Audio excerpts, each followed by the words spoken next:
나이가 들수록 더 분명하게 느끼긴 하지만 그러나 어린아이들도 아마 이미 알고 있을 우리가 인생에서 결코 없으면 안 될 기쁨, 즐거움이라면 아무래도 그 친구의 기쁨인 듯합니다.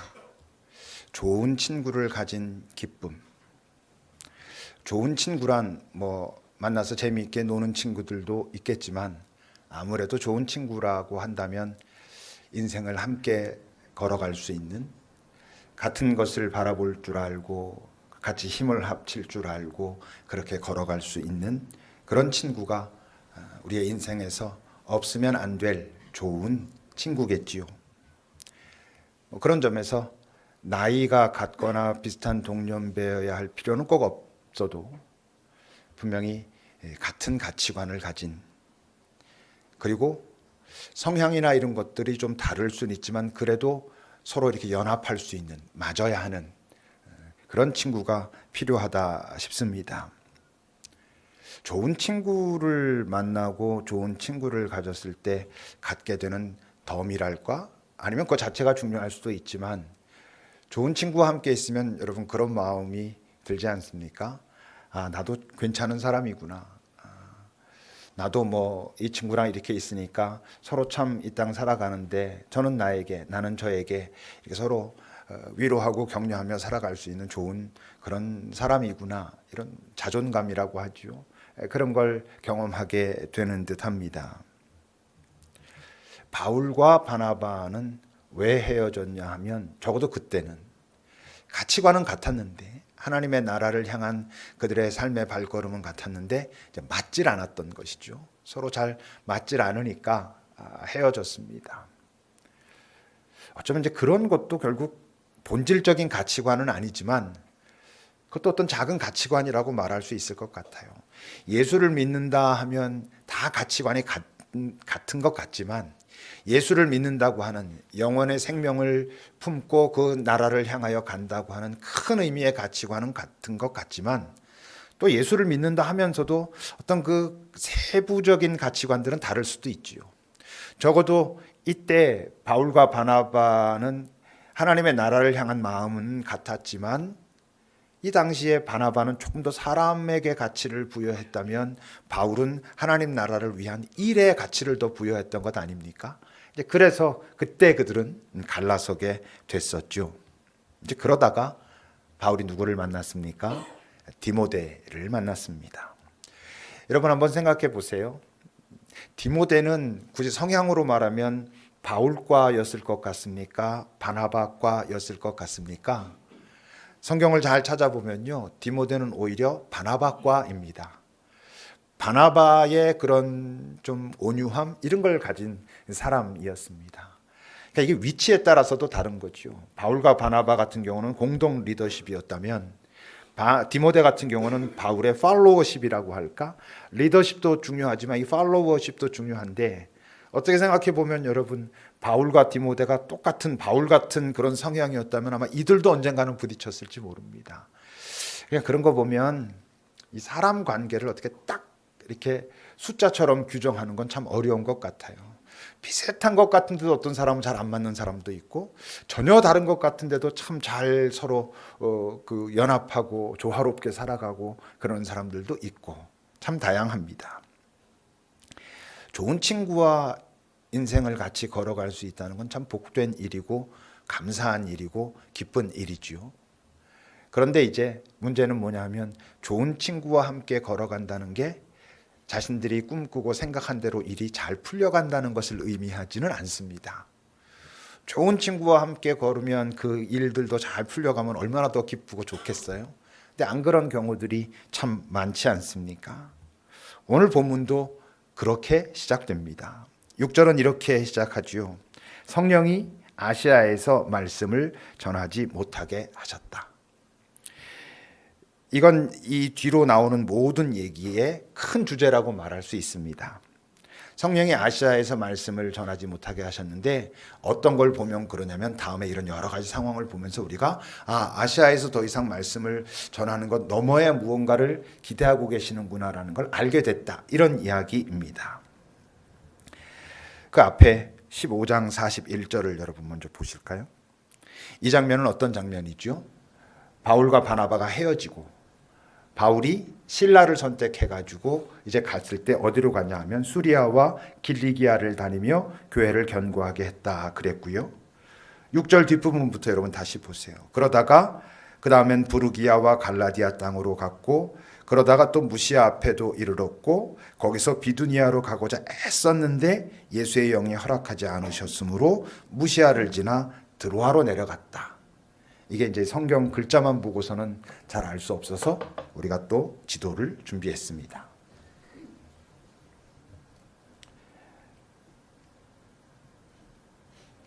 자, 보시면 여기가 그 안디옥 교회 아닙니까? 바울과 바나바가 교회를 세워가고 이제 전도를 시작했던 그 안디옥 교회가 여기입니다. 처음에 지금 어떤 얘기가 나왔냐면 시리아, 여기 수리아를 여기 이제 시리아잖아요. 시리아와 여기 길리기아 보이십니까? 여기를 처음에 바울이 이제 다니면서 바나바는 마가 요한 데리고 이 구부로 처음에 전도 여행했던 쪽으로 떠났고 그런데 바울과 실라는 시리아와 길리기아를 다니면서 쭉 다녔고 여기 루스드라라고 하는 곳에 갔을 때 디모데를 만났고 그러다 보니까 어디로 가냐면 여기 부르기아라는 데 있죠. 부르기아와 갈라디아 지역을 다녔고 이렇게 쭉 다니고 그러다가 또 쭉 가다가 어디로 갔다고요? 무시아 지역까지 가가지고 그 다음에 어디로 간다 그랬습니까? 비두니아로 가려고 했습니다. 위쪽으로 올라가려고 했거든요. 근데 뭔가 성령께서 여기 일을 자꾸 막으시는 거였어요.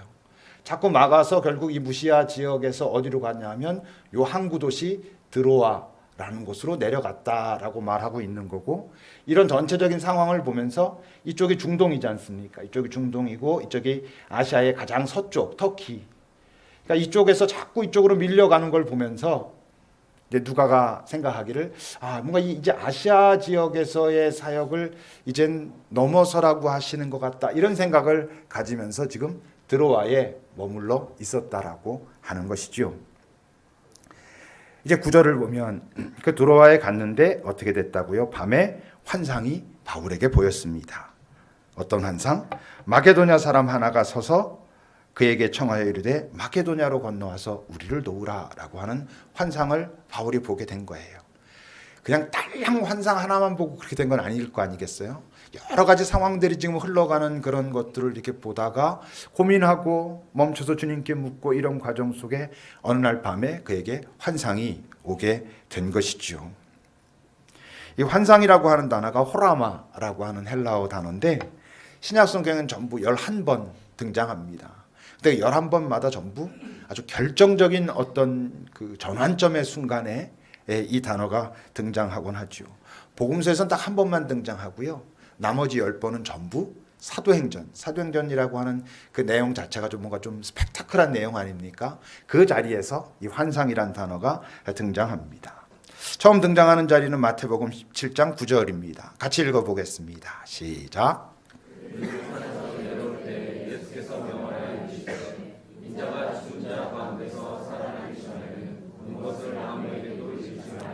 여기는 환상이란 단어가 없는 것 같지만 거기 본 것이란 단어가 바로 호라마, 환상이란 단어입니다. 이 장면은 어떤 사건일까요? 변화산 사건입니다. 예수님께서 베드로와 몇 제자를 데리고 산에 올라가셨을 때 예수님이 확 변하시잖아요. 그리고 거기에 모세와 엘리야가 있어서 함께 이렇게 나누는 장면을 보여주는 자리. 이 변화산 사건은 어떻게 생각해 보면 예수님이 보이셨던 많은 표적보다도 더 중요한 사건입니다.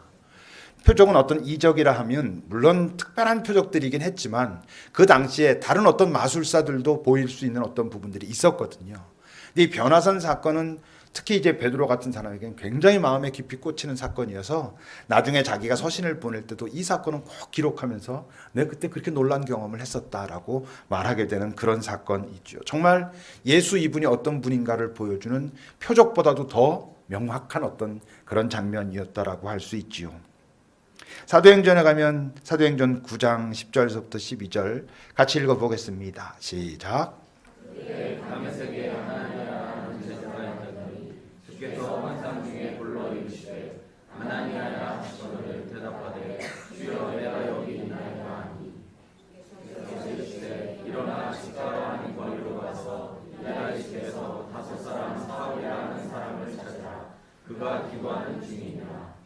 그가 아나니아라 하는 사람이 들어와서 자기에게 안수하여 다시 보게 하는 것을 보았느니라.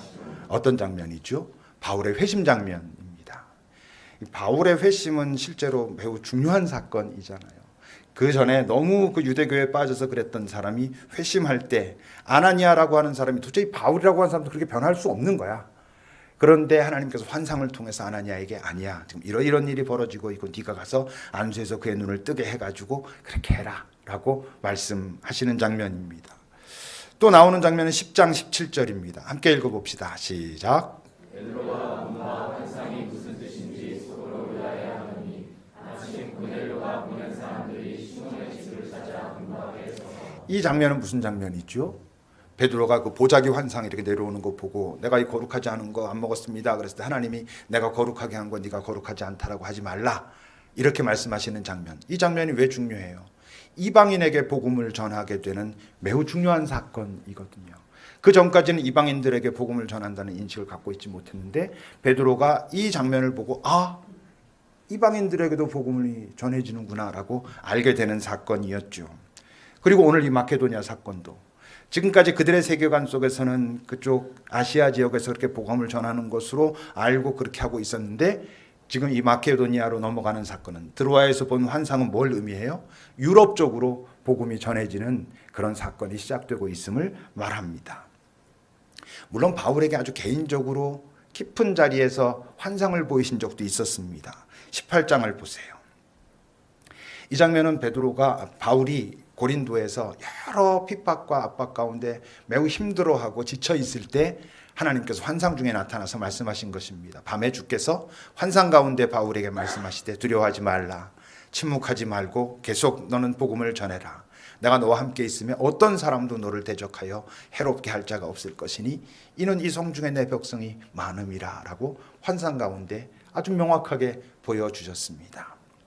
그러니까 환상은 분명히 어떤 아주 결정적인 순간, 어떤 전환점의 순간에 이렇게 보여주셨던 것 같아요. 근데 환상이 없으면 그러면 하나님의 뜻은 어떻게 알아가야 할까요? 여러분들은 주로 어떤 결정적인 순간 그것을 선택할 때 환상을 보고 선택하십니까? 환상을 지금까지 많이들 보셨습니까? 우리가 잘 그러지 못하잖아요. 그죠? 어떤 명확한 환상을 통해서 이렇게 가야 되겠구나. 이 남자구나. 일로 가는 게 맞구나. 이러면 참 좋을 텐데 그러지 않잖아요, 대부분. 그러면 환상이 없을 때는 여러분 어떻게 하나님의 뜻을 찾아가야 할까요? 물론 딱 이것만 정답이라고 말할 수는 없겠지만 아무래도 그건 뭐냐 하면 그동안 내가 여기까지 오기까지의 이 흐름, 그 과정을 주님의 시각과 함께 잘 살펴보는 것이 가장 중요한 문제인 것 같아요. 왜 그럴까요? 주님께서 우리의 삶의 어떤 여정을 갑작스럽게 바꾸시는 경우는 별로 없습니다. 잘 살펴보면 우리의 삶에 어떤 흐름이 있어요. 아주 결정적으로 바꾸시는 순간은 어떻게 하실 가능성이 많아요? 환상을 보여주실 것입니다. 그런 어떤 아주 분명한 어떤 다른 사인, 지금까지 내가 한 번도 생각해보지 않았던 어떤 것으로 이끄실 때 나에게 또는 우리에게 하실 때는 그런 어떤 분명한 다른 형태의 사인을 보여주시지만 내가 쭉 살아감에 있어서 내가 지금 어떻게 가야 할까? 지금 이 자리에서 내가 어떤 선택을 내리길 하나님은 원하실까를 잘 모를 땐 잘 기도하면서 내가 지금까지 흘러온 과정들을 다시 잘 살펴보면 그걸 다른 말로 하면 성찰이라고 하는 것입니다. 주님의 마음이 거기서 어떻게 움직였을까를 다시 하나하나를 잘 살펴보면서 흐름을 보면 그 다음에 자연스럽게 연결될 그런 방향들이 보이게 된다라고 하는 거지요. 여러분 아까 지도를 다시 한번 보세요. 우리가 이미 아까 봤지만 여기 안디옥에서 지금 출발해가지고 시리아와 길리기아 지역을 다니면서 복음을 전했습니다. 자연스럽게 이쪽 부르기아와 갈라디아 지역에서 복음을 전하게 되었습니다. 또 흘러가다 보니까 여기 무시아 지역에 가서 복음을 전했습니다. 자기네들 생각에는 비두니아로 가기 위해서 막 애썼는데 이들이 애쓴 게 뭐 하루 이틀 하다 말았겠습니까? 많은 다양한 노력들을 했는데 이게 자꾸 막힙니다. 막혀서 어디로 갔습니까? 드로아로 간 것입니다. 드로아에서 이들이 머물렀습니다. 환상이 결정적인 역할을 했지만 그 환상을 보기 전에 이미 이들은 이 과정을 쭉 성찰하면서 하나님께서 우리를 이쪽에서 자꾸 이쪽 이 서쪽으로 몰아가시는 이유가 뭘까라는 고민을 했더랬겠지요. 만약에 이 자리에서 계속 머물고 있으면서 또 다시 히말라야로 가보자 하면서 또 막히고 이런 과정을 보면서 그 환상이 없었을지라도 아마 이들이 하나님 앞에 깨어 있었다면 이쪽으로 넘어갈 고민을 아마 했을 것입니다. 우리의 인생에도 이런 일들이 많이 있잖아요. 여러분들이 살다가 지금 내가 여기까지 이렇게 왔는데 이제 어떻게 살까라고 할 때 환상이 보여주시면 가장 좋겠지만 가만히 돌아보면 이렇게 움직였고 그때 주님 이런 마음을 주셨고 이런 마음을 주셨고 지금 여기서 보니까 이렇고 그렇다면 하나님은 이리로 가기를 원하시는구나 라고 우리가 100% 이기하겠습니까만 알아볼 수 있다고 하는 것이지요. 저도 환상을 본 경험이 있습니다. 저는 우리 교회가 지금 2001년부터 시작해서 여기까지 오는 과정에서 이 장소 문제와 관련해서 가장 중요했던 분기점은 저는 이 자리로 옮겨온 게 아니고 문주홀이었다고 생각합니다. 우리가 지하 그 조그만 정말 캄캄한 동굴에서 시작해가지고 문주홀로 올라온 게 2005년입니다. 그러니까 4년 만에 거기를 우리가 얻게 된 거죠. 지금의 저 오클락 자리이지 않습니까? 그 자리에 오면서 우리는 비춤터 그 공부방도 시작했고 아이들 이 교육도 좀 더 활발하게 시작됐고 뭐 개인적으로는 제 사무실도 가질 수 있게 됐고 뭐 하여튼 다양한 일들이 그때부터 벌어졌고 그 2005년부터 2012년까지 한 8년간에 걸쳐서 거기서 참 많은 소중한 일들이 있었습니다.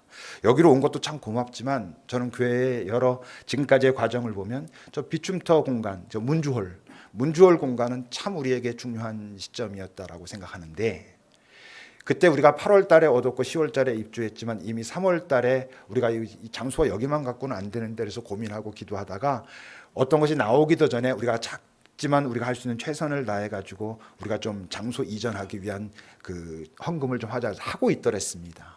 그래서 뭔가 중요한 게 나타나면 하자 이러고 여기 나타나면 좋겠다 이런 말들도 했었고요. 그리고 자리가 비어 있었습니다. 그래서 여기를 하면 어떨까라고.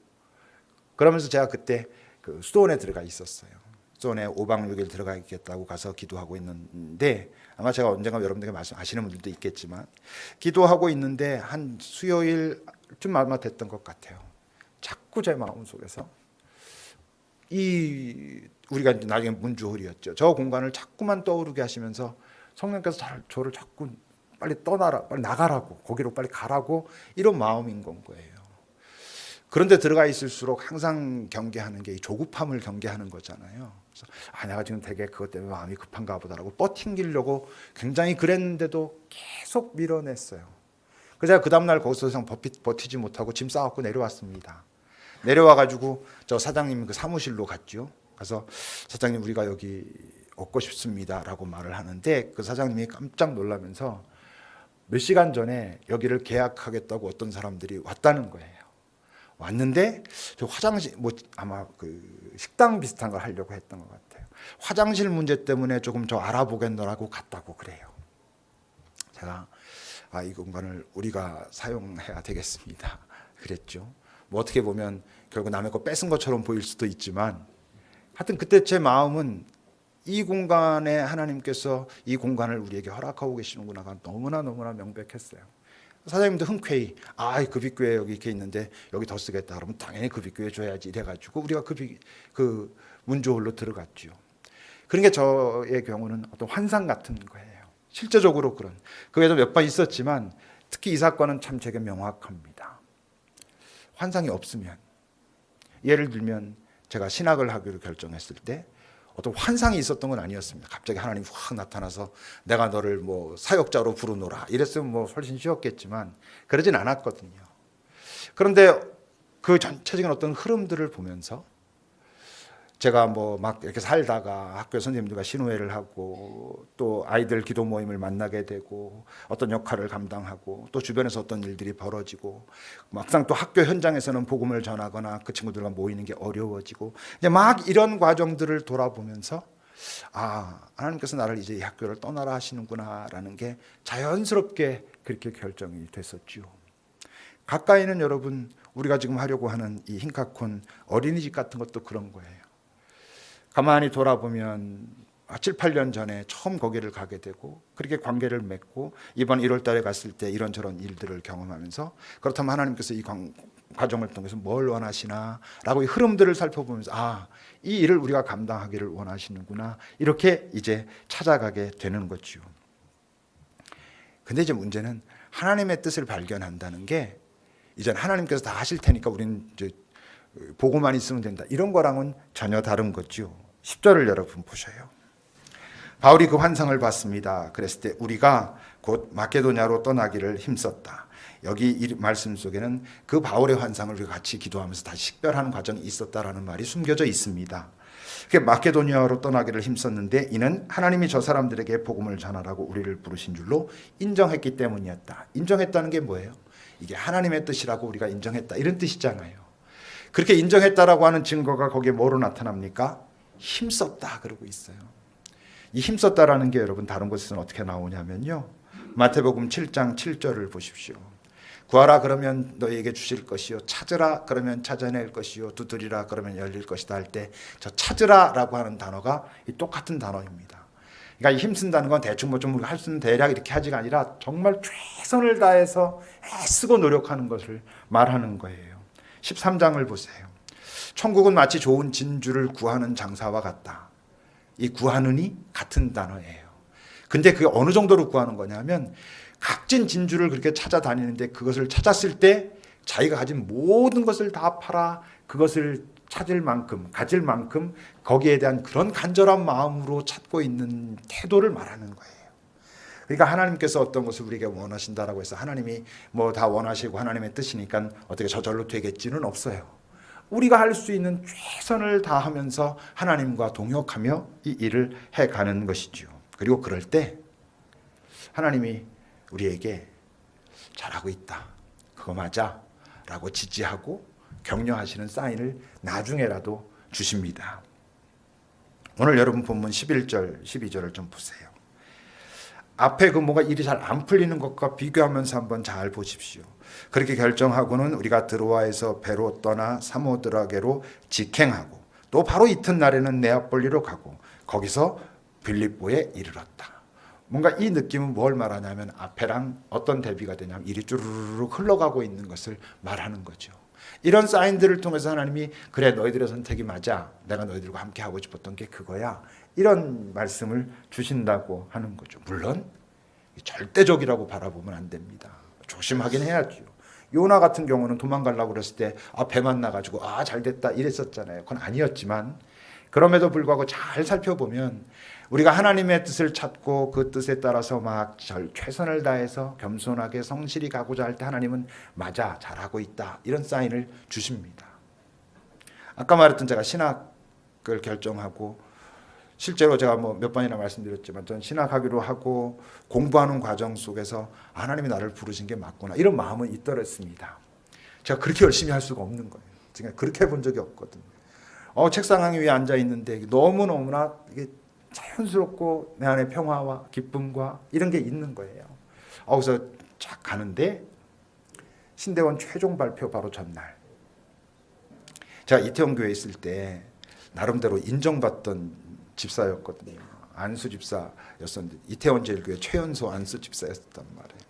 거기 권사님들이 교회는 뭐하러 떠나려고 그러냐고 그냥 여기 이태원 여기 교회에서 충성하면 되지 뭐 사역자 하겠다고 그러냐고 정말 여러분이 말렸었어요.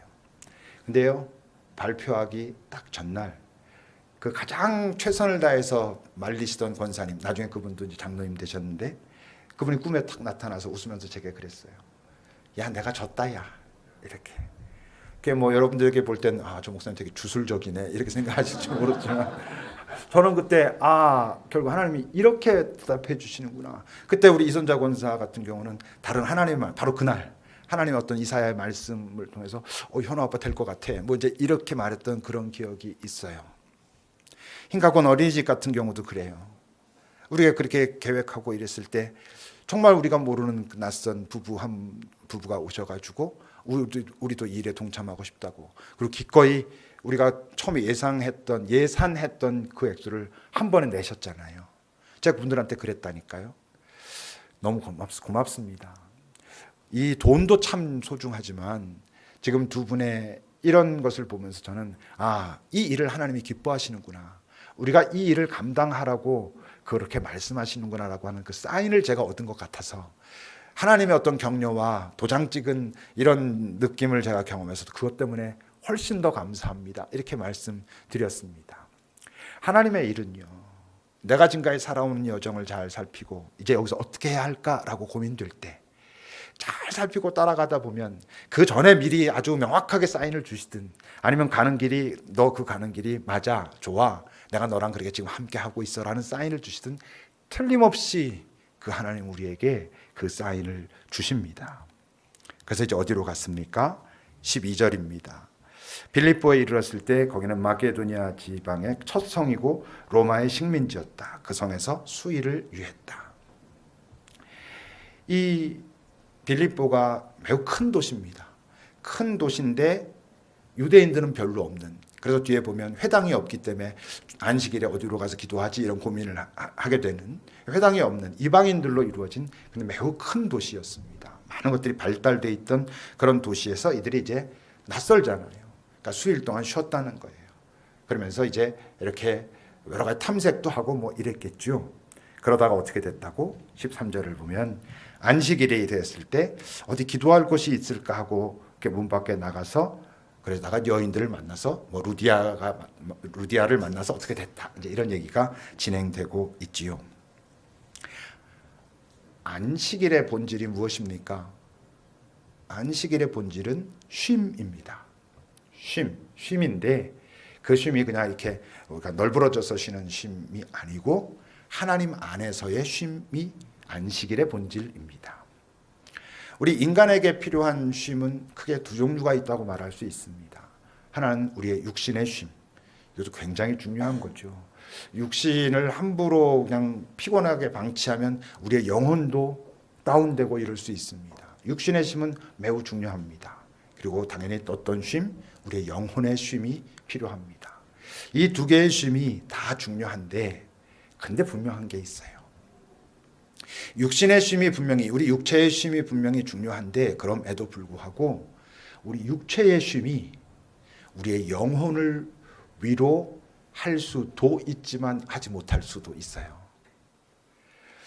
여러분 어떤 경우는 한숨 푹 자고 일어났더니 에이 그거 괜찮네 이렇게 회복될 수 있어요. 우리 마음들이.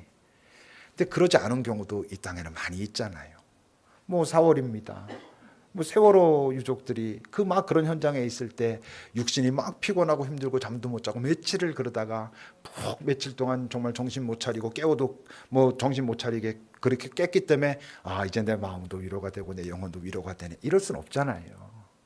그러니까 육신을 잘 쉬게 만들어주는 건 분명히 필요하지만 그것이 우리의 영혼도 위로를 주고 쉬게 한다는 것을 보장할 수는 없어요.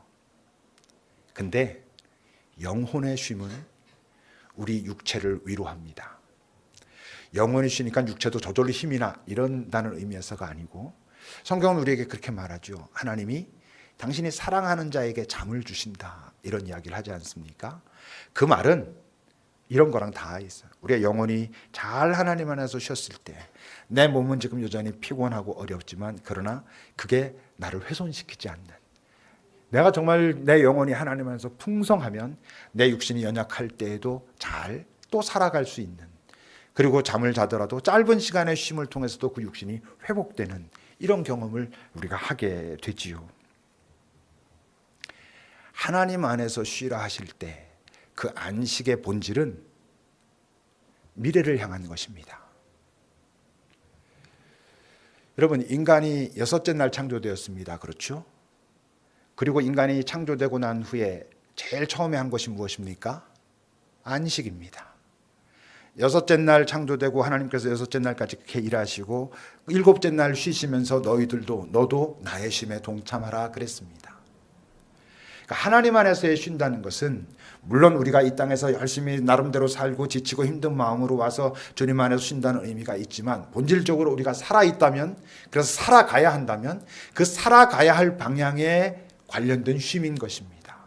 다시 말하면 그 쉼을 통해서 우리는 가야 할 방향과 내가 사용하고 있는 그 에너지의 근원이 어디인가를 다시 확인하는 그런 작업을 그 쉼을 통해서 한다고 하는 것이죠. 하나님 안에서 푹 쉬는, 하나님 안에 머무는, 하나님과 교제하는 그런 시간들을 통해 가지고 내가 살아온 삶을 다시 점검하고 내가 가는 방향이 맞나? 앞으로도 어떤 방향으로 가야 할까를 점검하는, 내가 지금 막 사용하고 있는 힘이, 의존하고 있는 그것이 이 세상의 어떤 것에 의존해서 그 방식으로 가고 있는지, 아니면 하나님께서 내게 주기 원하시는, 들려주기 원하시는 그것을 사용하면서 살아가고 있는지를 다시 확인하는 자리가 하나님 안에서의 안식입니다. 그 쉼입니다. 이런 그 쉼을 누릴 수 있는, 하나님 안에서의 안식을 누릴 수 있는 첫 번째 자리가 어디겠어요? 예배인 것입니다. 안식일에 하나님께서 하신 말씀은 그냥 너희들 가만히 있어라 라고 말씀하시지 않았어요. 다른 것을 내려놓고 내게로 나오라 했습니다. 여러분, 하나님 안에서의 쉼의 가장 첫 번째 자리는 이 예배입니다. 좁히면, 가장 좁혔을 때 그것이 기도입니다. 오늘 본문에서 안식일에 이들이 뭘 찾았다고? 기도할 자리를 찾았다라고 말하고 있죠. 그 기도가 주님 안에서 쉬는 것입니다. 다른 말로 하면 예배와 기도는 우리가 지금까지 관성에 따라서 이렇게 살아가는 게 맞는 줄 알고 막 정신없이 살다가 멈추는 순간을 말하는 것입니다. 멈추는 것입니다. 일주일 동안 다들 바쁘고 분주하고 막 복잡하게 살잖아요. 그렇게 살다가 주일날 하나님 앞에 나와서 숨을 좀 깊게 쉬면서 내 삶을 돌아보는 것입니다. 멈추는 것입니다. 내가 잘 가고 있나? 잘 왔나? 내가 사용한 힘은 정말 하나님께로부터 온 그 힘을 내가 사용하면서 왔는가를 다시 확인하는 자리. 여러분, 이 자리를 놓치면 우리는 분주하고 바쁘고 내 앞에 다가온 문제들을 맨날 힘들어하고 아파하면서 막 갔는데 전혀 딴 데 와 있을 수 있다고 하는 것이지요. 자주 말하지만 예배가 우상이 되면 안 됩니다. 예배 드리면 복 받고, 예배 안 드려서 내가 지금 인생이 이렇게 된 거고, 성수주일이 그래서 중요하고, 이것은 정말 그야말로 주술적인 이야기입니다. 예배는 우상이 되면 안 되지만, 그렇다고 해서 예배가 어떤 것이 벌어질 때마다 언제든지 뒤로 물러설 수 있는, 뒤 후순위로 밀릴 수 있는 것이 되면 그것도 정말 안 되는 것이죠. 예배는 소중한 것입니다. 예배는 하나님께 내가 그분이 내게 어떤 일을 하셨는가에 대한 나의 반응으로서도 중요하지만, 이 땅에 내가 살아있는 동안 내가 가고 있는 방향이 맞는지, 어떤 힘을 사용하고 있는지를 잘 확인하기 위해서 멈춘다는 의미에서도 아주 소중한 것입니다. 드로아에 아까 갔었죠. 그들이 드로아에 머물렀죠. 그게 뭡니까? 그 전까지는 저쪽 위로 올라가야 된다라고 막 나름대로 힘쓰고 애쓰고 노력했습니다. 드로아는 멈춘 것입니다. 자신들이 지금 그것이 옳다라고, 거리로 가야 된다라고 가지고 있는 모든 힘을 동원해 가지고 애쓰던 것을 멈추고, 주님, 우리가 지금까지 이렇게 흘러왔는데 이젠 어디로 가기를 원하십니까? 어떤 힘을 어떤 방식으로 사용하기를 원하십니까? 라고 묻는 자리가 드로아였던 것입니다. 말씀의 제목처럼 멈출 줄 알아야 길을 발견합니다. 우린 빨리 가야 한다라고 말하죠. 빨리 가는 것으로 되지 않습니다. 많은 것을 행하는 것으로도 되지 않습니다. 바른 길을 찾아가야 합니다. 근데 그 길은 멈춰야 보입니다. 이 세상은 끊임없이 우리한테 빨리 오라고, 이거라고, 이거 너 늦으면 너 안 돼, 계속 이렇게 말하잖아요. 근데 아닙니다. 멈춰야 됩니다. 멈춰야 내 안에 계신 하나님께서 나와 함께 가기 원하시는 그 길을 발견할 수 있습니다.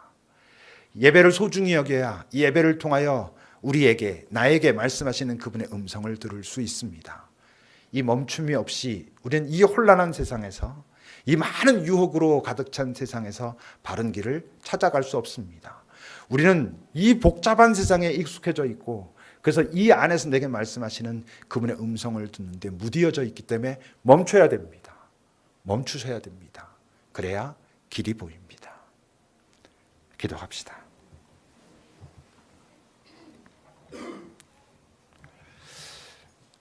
우리 자신의 삶을 잠시 좀 돌아봅시다. 나는 요즘 어떻게 살고 있나? 참 많이 바쁘고 분주하고 할 일도 많고 맨날 헥헥대고, 예배, 기도 소중한 건 알겠는데 자꾸 놓치고 어쩔 수 없다고 생각하고, 근데 그렇기 때문에 우리가 잘 살고 있는 것일까요? 우리의 요즘의 삶을 잠시 돌아봅시다.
주님, 세상은 더 빨리 가야 된다고, 더 높이 가야 된다고, 더 너의 힘을 내야 된다라고 그렇게 말하고, 실제로 이 세상은 그런 질서 속에 그렇게 돌아가고, 그것이 부족한 사람은 낙오되는 듯하고, 그런 세상에서 우리가 삽니다.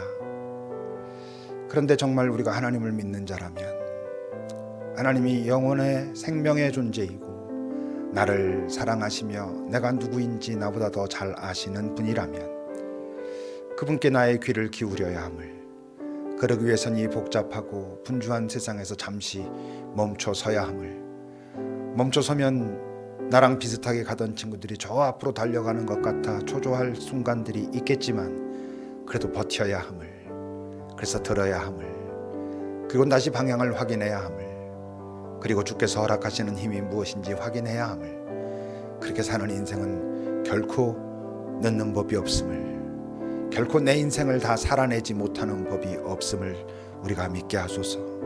그걸 믿는 게 하나님을 믿는 것이라는 것을 놓치지 않게 하소서. 우리를 사랑하시는 주님, 그래서 오늘도 내 앞에서 잠시 머물라고 결코 늦지 않을 거라 말씀하시는 주의 그 안타까운 초청의 소리를 놓치지 않을 수 있는 은총을 여기는 우리 모두에게 허락하옵소서. 예수님의 이름으로 기도합니다. 아멘.